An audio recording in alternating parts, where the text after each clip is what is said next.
There we go. Okay. Oh, I need permission to screen share. Yeah, no. What? No. You can't do it. That's going to take me some clicks. Who can share? All participants. Who can start sharing on somebody else? Anyone. There you go. Right, try now. Excellent. Let's try this. All right. Looking good. Looking good. Looking good All to right. me anyway. Everybody else happy? Yep. Are you guys seeing that in presentation mode or still as? No, you need to click the presentation thing. There we go. Perfect. All right. Perfect. Beautiful. Hi, everybody. I'm Sam from Bevie, which is the parent company of Grainfather, Mangrove Jacks, Still Spirits, and also Mad Millie. We'll just kind of kick off. Today, I'm going to kind of talk to you about some of our current products, as well as some up and coming and sort of some new things that are going on around Grainfather. So yeah, Grainfather as a brand has been around since 2014. The first product that we launched was this product here, the Grainfather G30, a 30-liter. We call it, well, its tagline when it was first launched was an all-in-one system, but we've kind of moved away from that now because with all of the new people coming into brewing, that our system has made it a little bit too easy. They don't get the same brewing knowledge going in. So we get a lot of questions like, oh, can you ferment in it? And yeah, the answer to that is no. Still a very common question that we get, but I think that most of you guys would know that, yeah, usually between 3-tier systems, that there's your brew house unit and then your fermentation set and so on. So a little about me, my least favorite subject, background in chemistry, materials chemistry at Auckland University. I'm currently the brewing and distilling manager for Grainfather. So that does branch out into Mangrove Jacks and Still Spirits. I've got a diploma in brewing technology from the Siebel Institute out of Chicago. I've been homebrewing for over 10 years. I discovered homebrewing in my last year of my undergrad when I was just getting into craft beer, but like every uni student, I was poor as dirt and was like, well, how am I going to drink this fantastic beer when I can't afford it? And that's when I was having a house party at my flat, and a friend of a friend brought round a keg of beautiful cream ale that he'd brewed on tap. And I pretty much hounded him for the rest of the night. And that's the next day I went round to Brewer's Coop, bought a homebrew kit, and sort of the rest is history.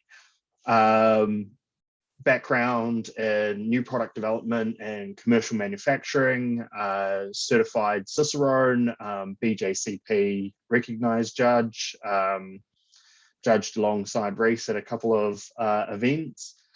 And I'm currently going through the Institute of Brewing and Distilling certificate in distilling, which I should be hopefully completing sometime in the next couple of months.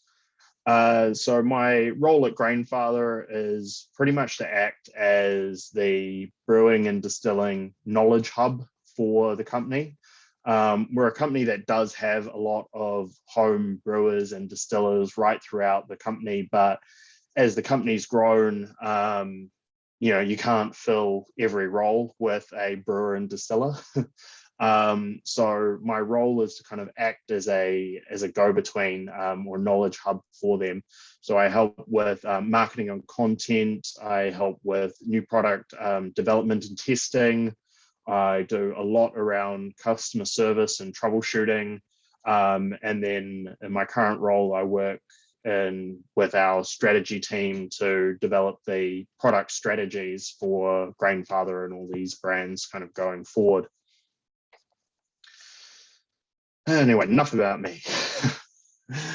I hope that many of you guys are familiar with our products.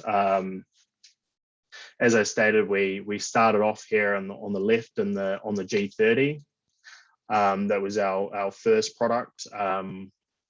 We then branched out into the middle here with the GF30, a conical fermenter, pretty much a replica of what the commercial guys are using. And then 2 years ago now, just over 2 years ago, we launched our big unit, the G70, which is a 15 amp Wi-Fi controlled unit, where the G30 was released in 2015, and we'd had a huge amount of feedback about the system over that time. But there was no easy opportunity to really change anything or do anything with it. And we had seen that a lot of brew pubs were starting to use our product in their breweries as pilot system. We had a lot of homebrew clubs, having 4, 5, 6 of these units in their club, and we kind of thought, well, maybe we can do something that's a little bigger, that 2 or 3 friends might go into to bring down the cost, and then split that work between them and have a little party guile competition to see who can do the best ferment and funk that beer up the most. Unfortunately, when we launched that, COVID hit. So that whole bringing people together and brewing together didn't work so well. But in saying that, we've sold over 55,000 of the G30 units worldwide, and we've sold over 2,500 of the G70 units. And then, we kind of went in from there. We kind of pulled on. I did actually just miss this, the glycol chiller unit. That was actually after the conical fermenter. Most of you guys will be familiar with glycol chiller units. It's effectively a refrigeration unit that replaces the need for a full-size fridge to house your fermenters. So the glycol chiller unit can effectively run independent fermentation profiles for up to 4 fermenters. 4 of either our conical fermenters, or we've also just released over to the far right our glycol chiller adapter, which can adapt anything from SS Brewtech fermenters to plastic buckets to full Wi-Fi temp controlled fermenters. And eliminating that need to have 4 full-size fridges in your garage taking up space, when that would be much better taken up by a kegerator. So I've been saying G series a lot, and pretty much what this is that we're now also starting to launch make a bit of a split between our products. So the G series represents everything that's Wi-Fi or Bluetooth controlled, which has full integration with our free online recipe creator and app. But there's kind of a need for a lower entry point into brewing that's kind of housed mainly by the robo brews and the Gutens out there, which they're all right, but they break down a lot, and very short warranty periods and that sort of thing. I probably shouldn't be saying that on record, but we all know it's there. Even Key will admit that when you get a few drinks into them. But so we wanted to kind of have something that would be suitable for people to kind of get into the hobby at probably a bit of a lower price point. And the main way that we do that is by taking out the connected side of it, effectively thinking of these as a manual unit, very similar to a very manual, sort of 3-vessel system, but still keeping this 1 to 2 vessel system style. So probably the one that most of you guys have been sort of keeping an eye out for. There's been a lot of talk about this guy since we first had it on display at Bevana a couple of weeks ago. We're launching, I believe, end of the month is the new G40 product. So that's a 40-liter wort into the fermenter. Kind of takes everything that we learned from the G70. Our original unit was manual, and then we upgraded it to Bluetooth, and then we've gone into Wi-Fi. And the reason it took us, so long with that is, you're dealing with electricity, hot wort. We've all heard horror stories of people getting burnt and that sort of thing, and we wanted people to be close by their units.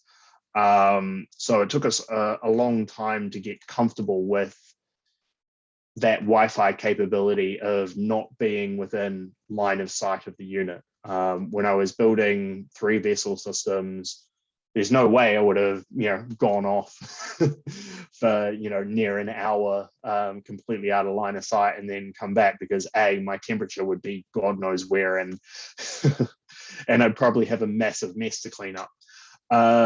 But we did a huge amount of testing, and we did quite a lot in terms of research groups.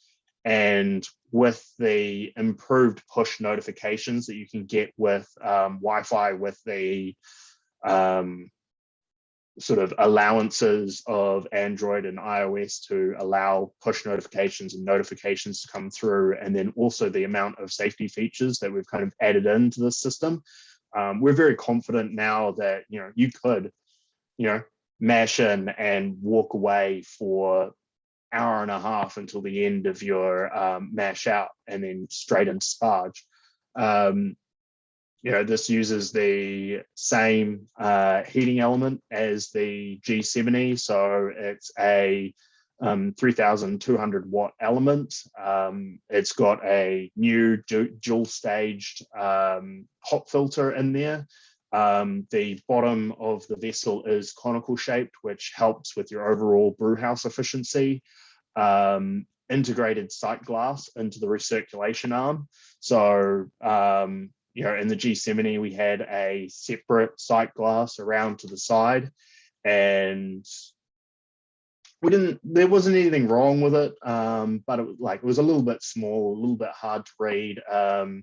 Those who use metric, had a few words about not being able to read the metric as well, until we taught many how to twist the sight glass so that the metric is on the outside. So we decided to increase the diameter of the recirculation pipework, and integrate the sight glass into there, because when you're really worried about your volumes is not when you have your pump operating. So it then became very easy, and it made the profile a lot slimmer and easier to manage.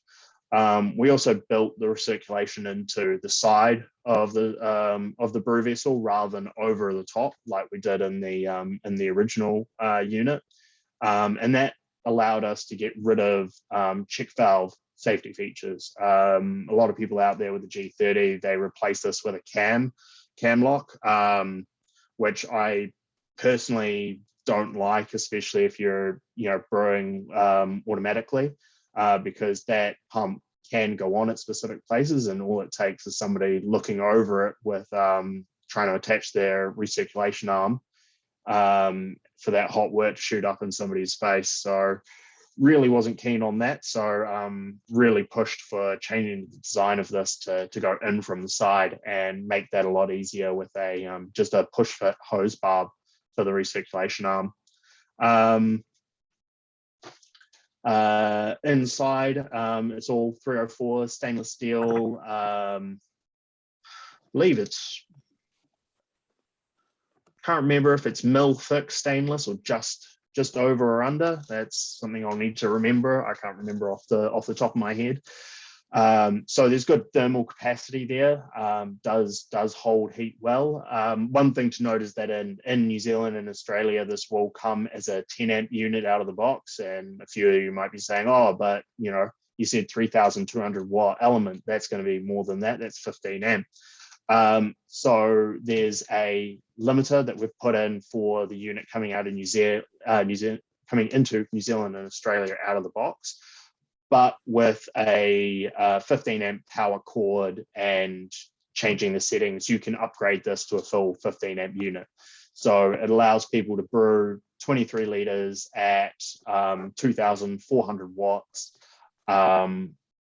Easy enough. It does get a little bit hard if you're trying to push out 40 liters at that size. Your boil is going to be a little softer, but the 15 amp takes care of that easy, and it allows people with no 15 amp dedicated circuits to be able to use the equipment.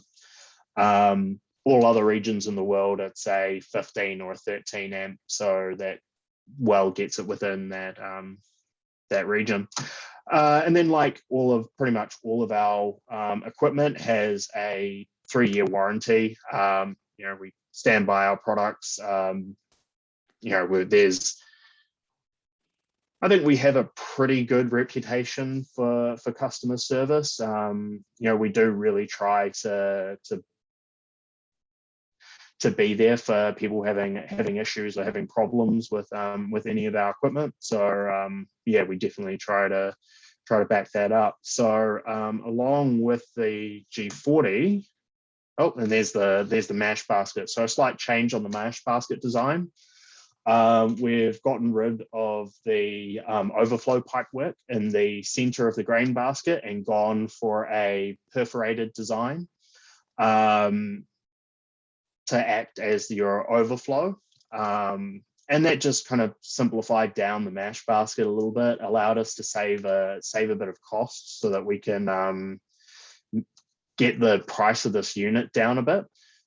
We were aiming to bring this in at the original price of the G30, so coming in at about 1,300 NZ. And that's the target that we're still trying to hit on that. I don't know what the final figure is, but it's going to be around about that 1,300 to 1,400 mark. Yeah. Anything else that oh yeah, and then the same upgrades that we had from the G70 in terms of the rolled mash plates. Yeah, I've already talked about most of those. So we're also launching another new product, which didn't get as much hype on social media, but this is the new S40. So this is just a 2,300 watt 10 amp simple brew system, double walled, so that you help to get that heat retention for larger batches. So again, aiming for this unit to be 40 liters into the fermenter. No Wi-Fi, no Bluetooth, a simple proportional control device on here. Welded bottom mash basket. You know, going back to sort of the old days of dual switch between elements to help maintain mash temperature and everything like that. And while this is a completely sort of new product, this one's starting off at a 2-year warranty, but we're pretty confident that soon we'll be able to raise that up. Built-in pump, same as, yeah. And there's the same view from the back. Okay, so Robert might be interested in this one specifically. So launching a 70 liter fermenter. So again, this falls into our S series range because this is out of the box, not going to be a Wi-Fi or Bluetooth device. But as I mentioned earlier, we've got the glycol chiller adapter or GCA that can be used with this fermenter to make it a full Wi-Fi temperature controlled unit. So 70-liter capacity, dual valve, sampling valve and dump valve down the bottom, 1/2 inch down the bottom, and a 1/4 inch sample one, which has an elbow in there for ensuring you're sampling above your trub and dry hop level. And more often than not, you'll be transferring into your kegs from the sample valve rather than the dump valve. 1.5 inch tri-clamp on the top, so you can pressure transfer out of there. This is not going to be a pressurizable device that will hold about 2 to 3 psi for transferring out quickly, but no pressure fermentation. Adjustable leg height for getting it under any tables or anything like that, however you prefer to set up your own breweries. Thermo well on there for either a manual temperature gauge or for the GCA to digitally control and view your fermentation temperatures. And again, as a sort of new product in this S series range, it's starting out as a 2-year warranty as well. But again, 304 stainless steel, not going to really have any issues. Yeah, and that's kind of the end at where I'm at. I've seen that there's a couple of things in the chat here. The filter system, it's different to the G30. Cost of the S40 is going to be it's going to be around about that 500 mark. I think it's kind of come in at about 560 off the top of my head. Yeah, the filter system is going to be the same as the G70. So it's a dual stage flat plate fermenter that locks into the bottom. And that's pretty much because when the G30 came out, people were nowhere near dry hopping. I mean, end of boil hopping to the same levels that we are now with the haze craze and everything like that.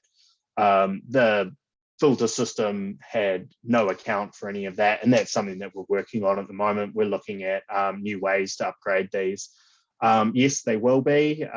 We're looking at, yeah, there's going to be a lot coming on that. I can't say anything about that besides G40, G70, S40, G30 are all going to have a whole lot of cool distilling stuff coming out soon. Yeah, otherwise, any further questions for anyone? Can probably just turn on some mics now if people want to chat, and I can stop share.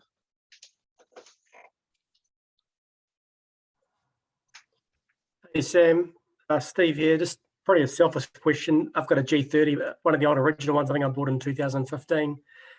Just brewed the other day actually, and it's no longer holding its mash temp. It's just falling away, but it's not the connect. It's pre-connect. Pre-connect, yeah. Yeah. So is that basic? It's more than likely that's the issue than the elements. Yeah, definitely. Okay. The way that the elements are brazed to the bottom plate there's not a lot that can go wrong. Either they fail early when there's air bubbles like in the braze and they come apart, and that's really obvious. Otherwise, it's usually the wiring to the temperature probe.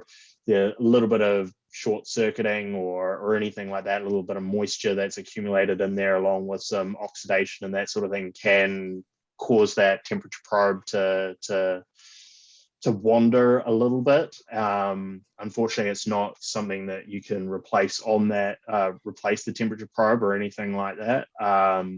Yeah. No, that's cool. I understand that. That makes sense. The The Connect is still an easy upgrade from the original GF30, just whack a Connect on there. Yeah, definitely. Yeah. Thank you. I just had a question. I know when I originally had the G30 before I got the G70, and I know there's some things in there that I read occasionally, people complain about this and that. I never really thought anything about it until the G70. And I kind of realized how it was just easier. There's lots of things that just kind of work better. Is there anything you've improved from the G70 to the G40? Anything that I'm missing out on? No, just mainly the big difference is just the way that sight glass works. On the G70, it's still off. That's off to the side, whereas that's integrated. The other thing is that the G40 has a second temperature probe in the unit, and that was just to help give us an extra point of measurement so that we can get more data to improve that PID algorithm that we briefly spoke on before a lot of people joined. So the units, we are constantly adjusting how the algorithm that controls the change in temperature is working, because it's with G70 we did 2 years of testing before we released. And with G40, it's been another 2 years of testing, and they're on very similar systems, and the algorithm is very similar between those two units because they're so close in design. So over time, that is improving based on any customer feedback that we get from people around that. When we get information back from people who are having issues, or people actually give us feedback around that, we can, if the customer wants us to, have a look at that brew, and we can actually track and see how that mash temperature profile went. And that's something that we're looking to allow users to then export themselves as well, so that they can actually keep a record of how their mash profiles are tracking. So that you guys have increased repeatability on how your mash went. So if you're consistently getting a spike from 65 degrees to 69 degrees, and that might be 37 minutes into the mash each time, and that I don't know, that might coincide with a particular brew that has a high proportion of flaked rice in it or something. And that effectively is that full mash bed becoming saturated and compacting to a point where it's then creating a change in the flow through the system. And that system is then spiking as it's trying to recover. Then that's something that we can start looking at to take into account into the algorithm. So it's a constant learning process, and the goal has always been for, commercial level equipment and monitoring and everything like that for the home brewer. I noticed on the G40 on that on the grain basket, you had those perforation, those holes around that first. They actually also go up the sides behind the brackets as well. So so that is another difference. Good spotting there. So we've kind of done away with the overflow pipe work that's in the G30 and the G70 in this one, and that's something that we will look to bring back into the G70 as well. And effectively, you've got it's kind of almost like a float valve within the system. So as you're recirculating wort across the top, the wort level rises based on slow flow through the grain bed. That then allows it exposure to new holes up the side of the perforation, and that overflows to the side, helping to maintain that system. And that overflow is actually really important to the system, because that helps to stabilize and eliminate any lag in the system, which again comes back to that PID control and help making sure that that remains as consistent as possible. Yeah. So one less thing to clean in this unit as well.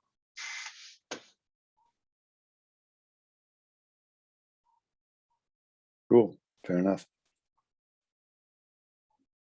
So you think that's something you're going to bring out as an add-on to the G70 at some stage, just a different grain basket? Yeah, we're also looking to do that for the G30 as well. So, rolled grain plates are on the way, and a few other bits and pieces for that original G30 unit as well. It makes a great sparge water heater, the G30. Yeah, it does. That pump up to getting into the top of the G70 in that raised position definitely is a lot nicer than trying to pour a jug of water into the top, that's for sure.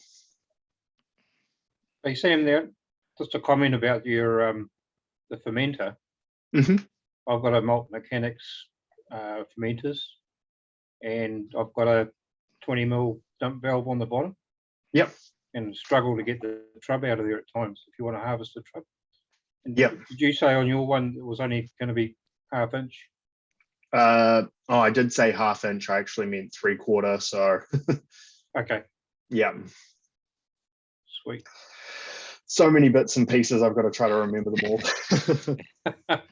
Fair enough. Yes. Cool. Sorry, Sam. Kyle here. Just on the fermenter, the 70. I didn't quite pick it up. Can that connect to the glycol chiller?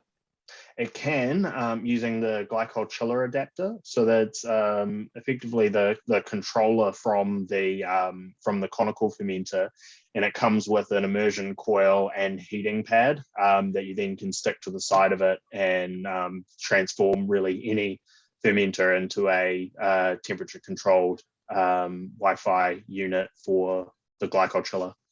Okay, so you'd probably need to develop a GF70 then to be similar to the double jacketed fermenter. Is that something you're planning to do? Yes. Okay.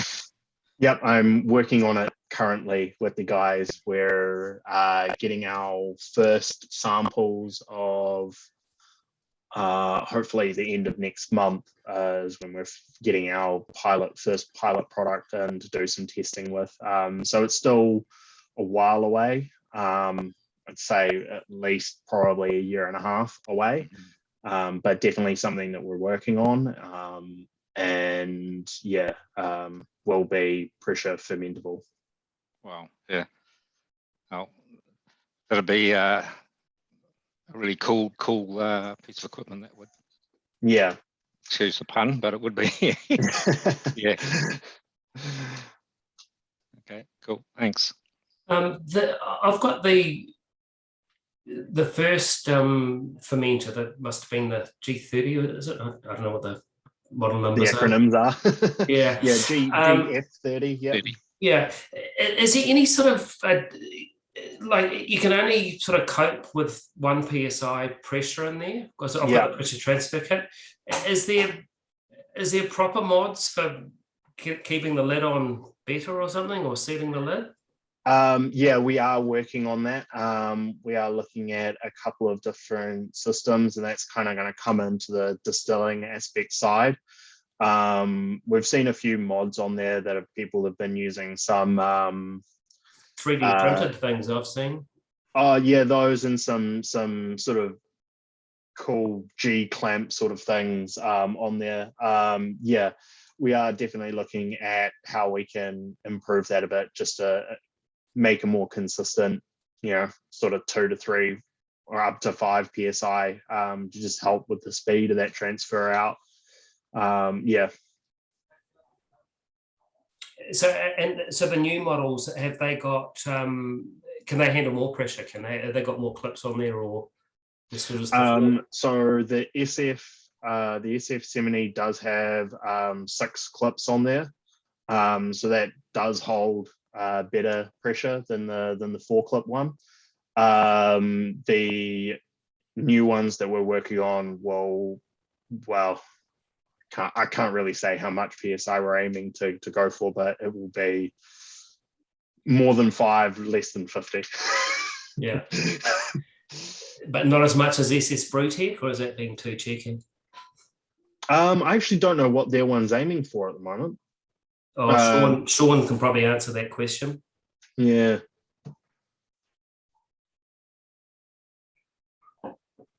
Because I had one SS Brewtech fermenter, and that could only hold like 6 psi before the safety valve on the top started going. So depending if it's one of the bright tanks or not, but they're only available, the full bright tank ones, in like half barrel is the smallest or whatever. So do you want to change the channel a bit and start telling us about Mangrove Jack's yeast? Yeah, I can do that. Yeah. Hadn't prepared for that, but that's why we got you on the fly. Yeah. Yeah, so obviously as overseer and Mangrove Jacks, where we've got the full line of yeasts in there as well. The latest ones that we've released is the M66, the Hophead Ale yeast, which is our sort of New England hazy sort of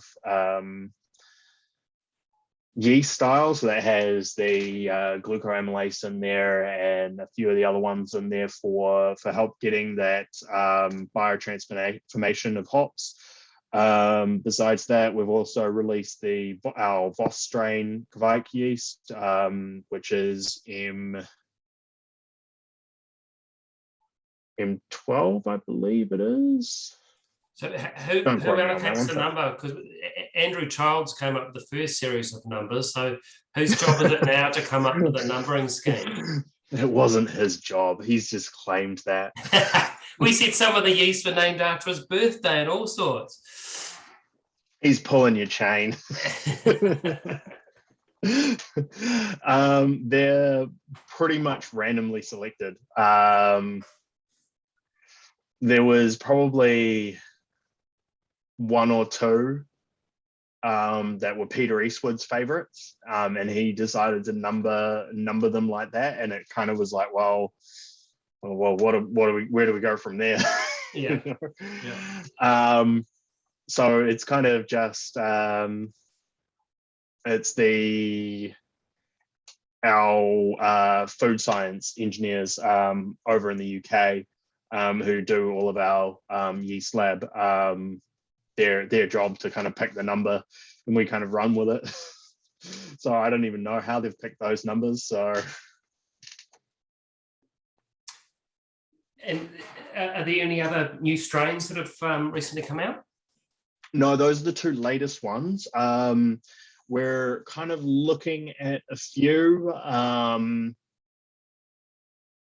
There's a few that we've kind of got in the pipe work, potentially around some like mixed culture sort of strains, and also looking at, well, we're all trying to get through and get a non-alcohol producing sack strain in there for all these low percent ones, so that people have that option if they want to do that. Not personally my thing, but all the power to those that want to home brew a 0% alcohol beer. Yeah, so not a lot in the pipeline there at the moment, but a few things that are kicking around in the background until we kind of find the right strain and right time to release them. And what about some of the other Quebec styles? Because from my understanding, the Voss one's kind of the most kind of boring, really. Yeah. So yeah, we are continuing to do some testing around the different Kvike strains, but at the moment I have no dates on when or if we're going to release any more of them. Unfortunately, just the way that most businesses work, we have to sell enough of the first strain before we can validate releasing another strain in that kind of series. So yeah. And anything to like the likes of Lallemand, the Philly Sour they've come up with non-Saccharomyces strains? Yeah, we are definitely working in that area. We definitely want to release something like that. I love doing kettle sours through the summer because they're sort of like my perfect lawnmower beer. I'll come back and drink a whole bunch of those. We've got a few different hopped kettle sours that I do, kettle and fruit, that sort of thing. So I'm really keen to try a few of those, and I should hopefully have some new samples arriving of it soon. So that kind of gives a little bit of an indication that it's reasonably close. But have you tried the Philly Sour one yourself? Yes, I have. Quite liked it.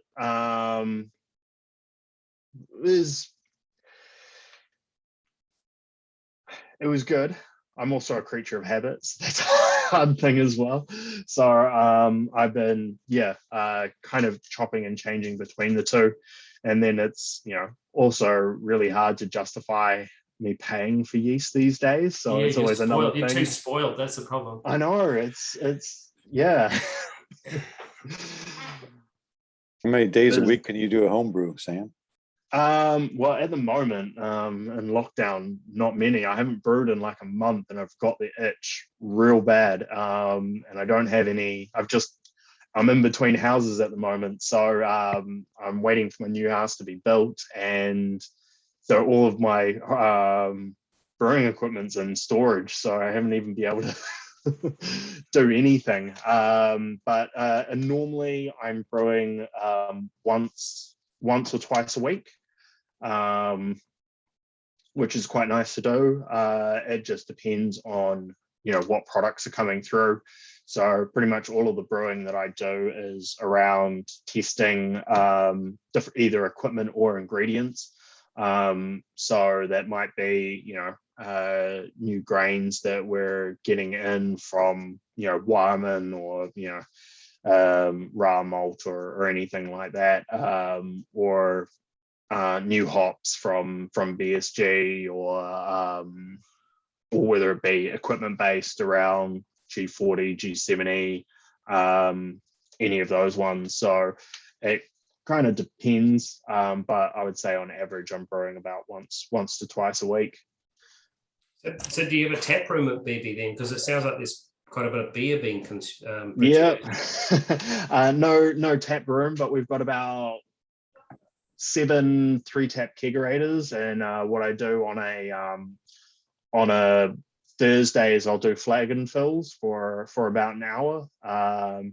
So everyone puts in their order, brings down a flagon, and I'll fill 2-liter flagons for an hour and a half, and that's everyone's sort of allowance for the weekend, sort of thing. So and I try to keep it interesting with a few different styles on and that sort of thing. So how are you doing those fills? It's just a tap it straight in, or is it a bit more? No, I've got one of the when I was last over the States, I picked up one of the Northern Brewer, the Last Straw bottle fillers. That's a nice piece of equipment. And I've been mainly doing it with that. It's pretty much. So it's got a CO2 purge, is it? Yeah, CO2 purge. Kind of similar to the original Blickman beer gun and the Keegan copy and all that sort of stuff, but designed to be a little bit more ergonomic, longer stem on there, so you can get into those deeper bottles. Also comes apart for cleaning way easier as well. So that's the main one that I've been using. And so I'll just purge, fill, cap on those flagons, and they appreciate it. Yeah, I've got the Keeg King thing, and I'm not particularly happy with it. It's yeah. I couldn't be bothered with a beer gun for the single bottle I do every now and then, trying to sort it out and clean it afterwards. Yeah. There are those the tap ones now that are coming out, which have a little like purge thing that you can kind of do it, but it's still the same thing. You're still having to take it apart and clean it and everything like that. Quite often these days, I keep around one of the, well, I've got a few of them because again, I'm a bit spoiled there. A whole bunch of the 3-litre mini kegs, the Mangrove Jacks mini kegs, and that's what I use with just a simple regulator hooked up to either a SodaStream bottle or one of the 16-gram CO2 canisters, and I'll take that and do that rather than trying to even bother with a flagon. So how are you doing the transfers into those 3 litres then? Just pressurizing the keg. I've got a ball lock tube that's all just flushed with sanitizer and CO2, and then just positive pressure, let it out. I've got a spunding valve that I sit on there that sits at 10 psi on there. I have all my kegerators set to 12 psi, 4 degrees, so that just allows enough for that to fill up, well purged and everything like that, and don't get too much can shock out of it. So yeah, so I'm pretty happy with that method. And then I'll just throw either a picnic tap on the line or one of those taps that directly hooks up to the ball lock, and that gets me through a night if I'm around at somebody's house watching the rugby or whatever. Nice. And do you have anything to do with the Mad Millie's cheese side or anything? Have you got secret cultures going on at home, and you've got moldy bits of blue things going on? No, I haven't done too much on there. That's all handled by our food science, our food scientists. Only time I step into that is they have their little like home vodka to gin flavoring sachets and that sort of thing. I've been meaning to get a bit more into the cheese side. I was never that into cheese, but I'm starting to come around to it. So it's one of those things that I'm starting to play with. So you're gonna come up with your cheese and beer matches. Yeah.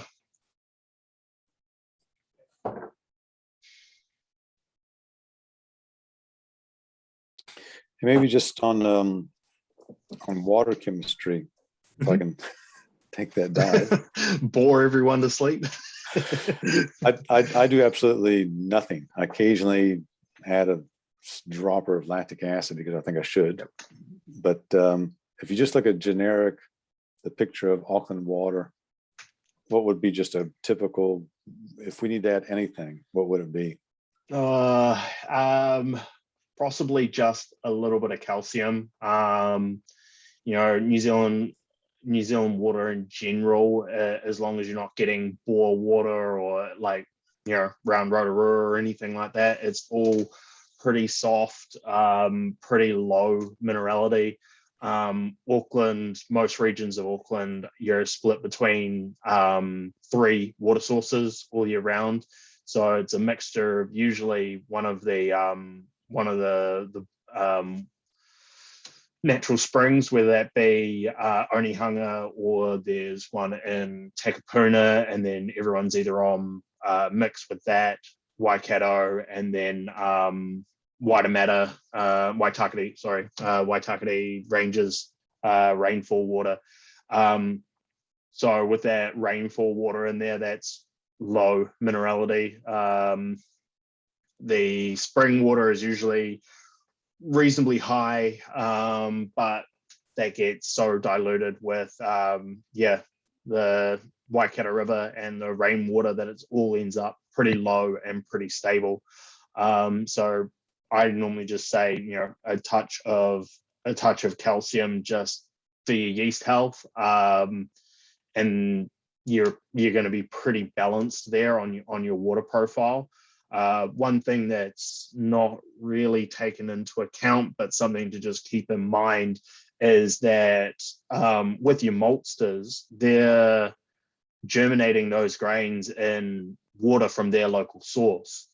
And obviously when they dry those grains, that water all evaporates off, but those salts are still there. So that's something to kind of just think about there in the back of your head, that what you're adding is not all that's being added when you're brewing as well. So it's always better to just err on the side of caution, and that's kind of why with the water calculator that I've developed on the Grainfather one, it's always on that touch lighter side than what some of the other calculators will do. So when you say calcium, just calcium carbonate, or are there any other salts? No, not calcium carbonate, because calcium carbonate doesn't really dissolve very well. So either calcium chloride or calcium sulfate are your two typicals. But again, you then got to worry about your chloride to sulfate ratio. And most people, I got I did chemistry as my honors degree, and most of that was spent around environmental chemistry, which is all water chemistry. And when I set myself the task of developing this water calculator, I had to relearn it all, go through Palmer's book again, and it was a struggle. So the biggest thing that I wanted to do was to make it easy for somebody to kind of get started and get kind of close to what they should need as a starting point. And then as they get more confident, they get more understanding, then they can start changing the balance and everything like that. So with that calculator, it takes in poured through a whole bunch of information from the BJCP and developed water salt profiles for all of the BJCP styles as well as the BA styles. And then what it does is it takes your source water profile and tries to match it to that BJCP water profile in terms of chloride to sulfate ratio, magnesium, those are pretty much the main ones that is trying to do: calcium, chloride to sulfate ratio, and then magnesium. And then working out your acidity from there based on your on what grains you're adding. So and then tries to get your source water profile to kind of match that as closely as it can. So based on each BJCP style, it will have a natural affinity to go to a certain balance profile, whether that balance is on the maltier side, so having a higher chloride to sulfate ratio, or if it's a hoppier style, one that calls for a bit more bitterness, accentuated by the sulfate, then that's going to change that ratio and go for a more sulfate heavy. And it's mainly then going to use that calcium sulfate or that calcium chloride to change and maintain that balance.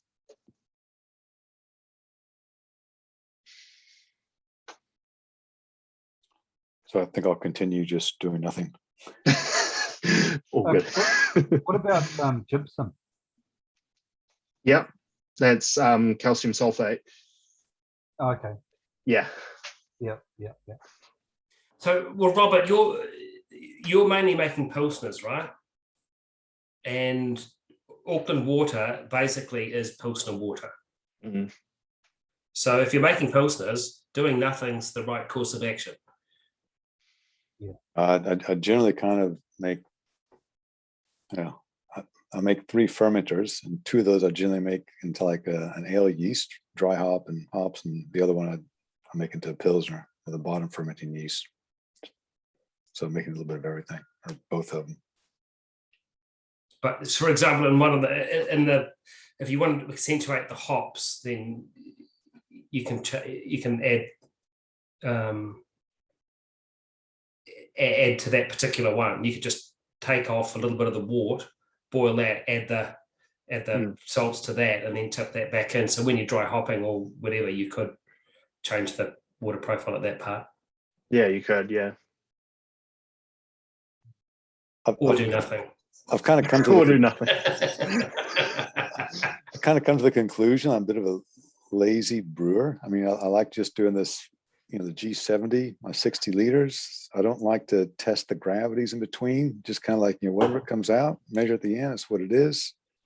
And then in between, as far as how the yeast and everything else progressing, I'll check that some way down. I don't mess around in the middle of all this stuff. I just kind of let it go. I don't like touching the stuff. I'm just going. You get That book. This is the book. It's up. There's a copy of it in the library. If you want to fry your brain, this is the one you get. Although in the series, I found the hops one was the hardest one to digest. Yeah, the malt one's pretty hard as well. Yeah. For me, it was definitely, those three. You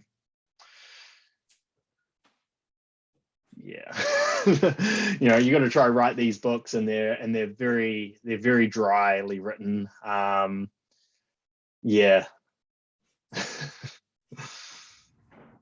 Water chemistry is the hard one because of the actual technical side. The hops one I found hard just because the writing style. Oh, yeah, it's another good Principles one. of Brewing Science. That's another good one. Yeah, my actual favorite. I've actually got it right here. Actually, because I use this one heaps. Is anyone going to see it? Nah, it doesn't want to do it. Let me just take off the background if I can.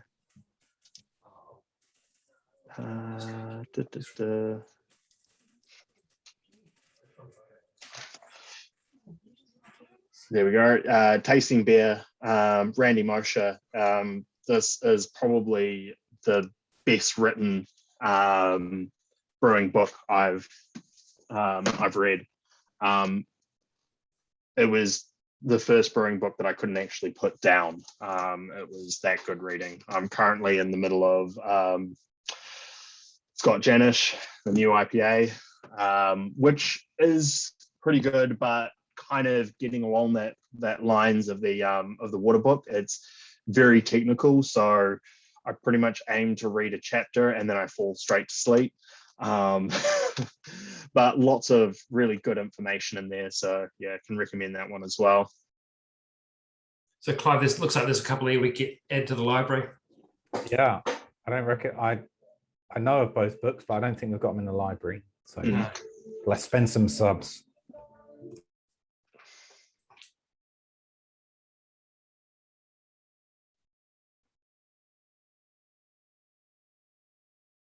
Hey, so I usually treat my water, but I forgot to do it last brew. And yeah, I'll let you get. My efficiency was up. Your efficiency was up.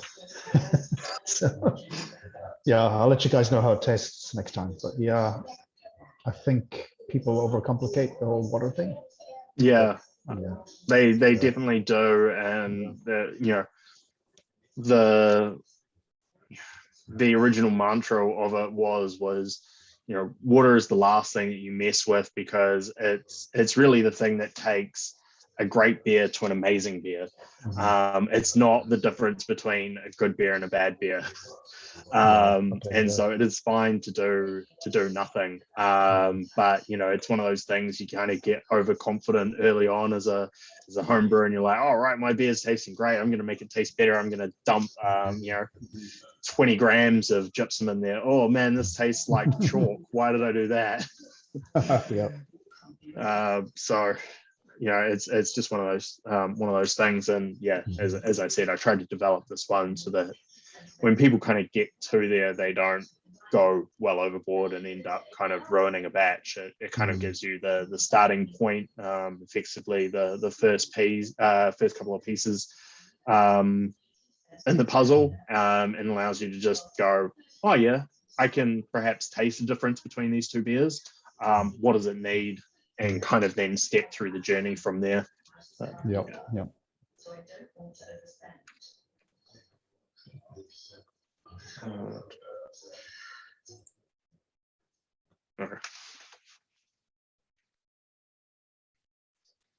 So what were you drinking there, Sam, before?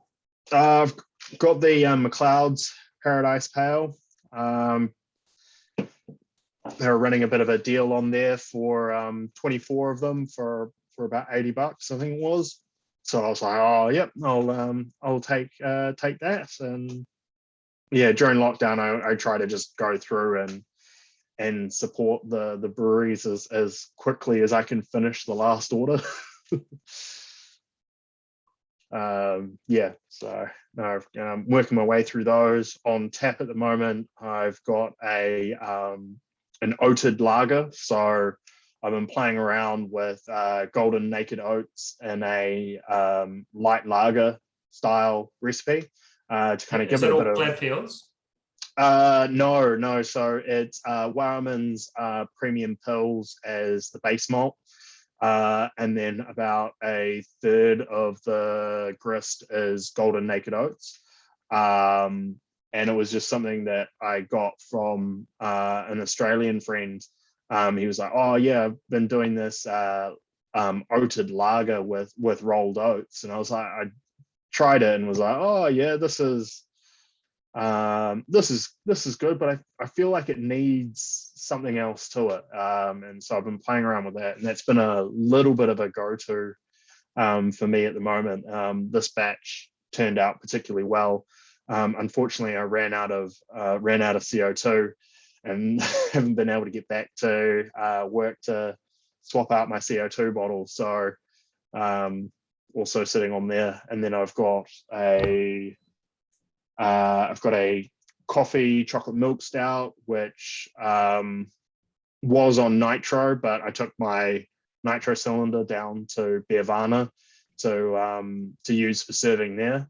So I was on a pallet coming back as we went into lockdown. So it's been a bit of a hard one in terms of home brewing for me this lockdown.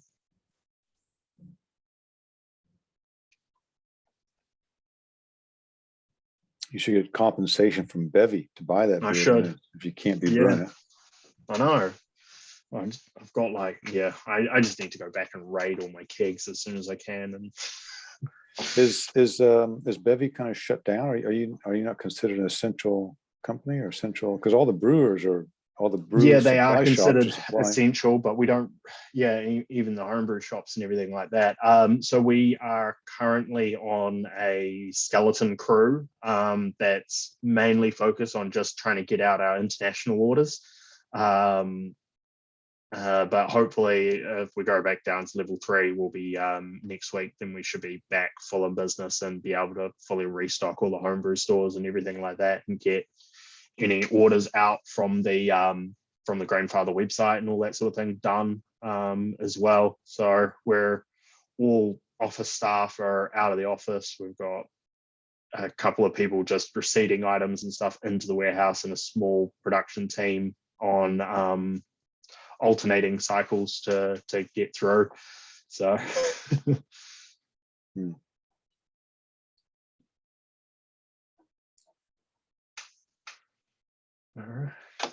Hey Sam, I didn't see you. You didn't mention the Grandfather Mill. I saw that on YouTube. Oh video. yes, yeah. That's pretty cool. What's the story with that? Yeah.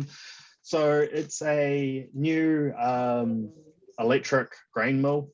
Woohoo! Same as the name suggests. Did you investigate the petrol powered one first? Because I know a few Westies here would be. Brendan would have bought one. Yeah.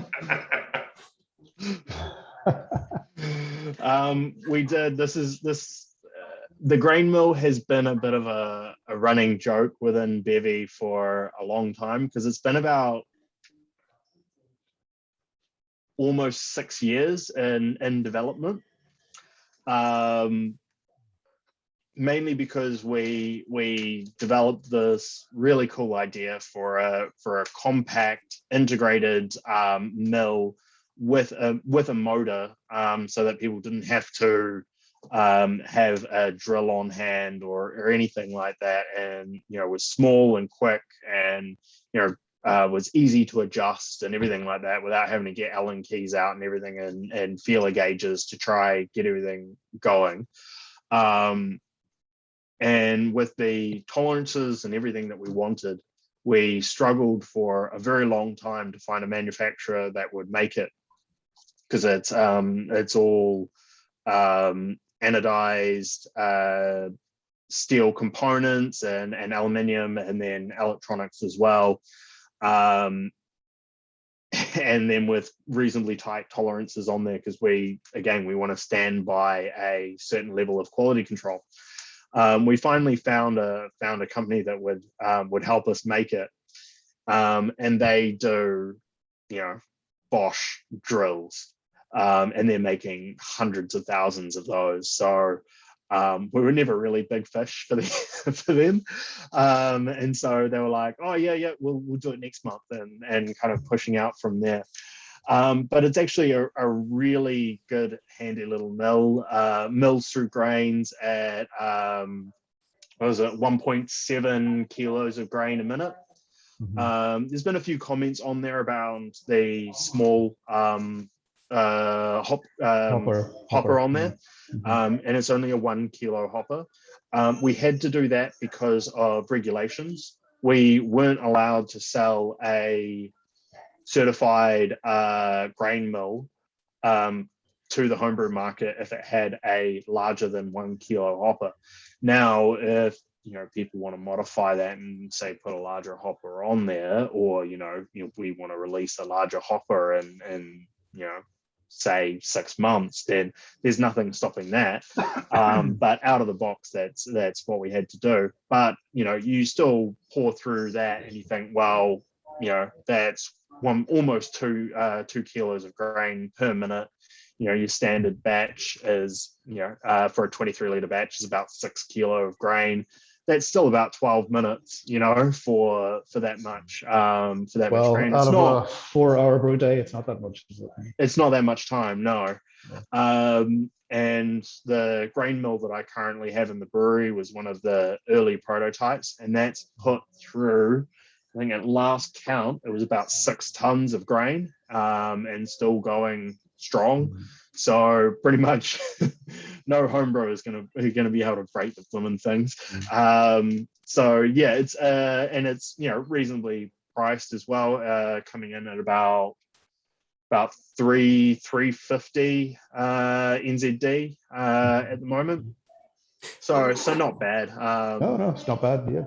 What was the restriction on the hopper size? Why is that a thing? Because certification, your clothes caught down there and stuff. Yeah, we had to change the grilling on the bottom in case a child, while it was on, stuck their finger up the inside, and for some reason the rollers moving this way somehow mangled their finger, even though we've got movement coming one way and try to go the other way, it's not going to really do anything. But all the sort of hoops that we had to jump through for it, really extended it. So if anyone talks to Brian about it at Brewers Coop, he'll have a good old laugh with you about it, and and everything. But no, it's a good little unit. I'm real happy with how it's turned out, and can't wait to get more of them out there. We already sold out. We were like, we finally got 600 made, and they sold out like that, and we had our next production plan for arriving in January, so we pretty much got nothing now for 2 months until that gets here. So good problem to have, but still a problem. I watched the review on that from David Heath. He's been dogging you guys for the last couple of years, and he didn't have a bad thing to say about that mill. He thought it was okay. Yeah, he wasn't very happy with us for a while. But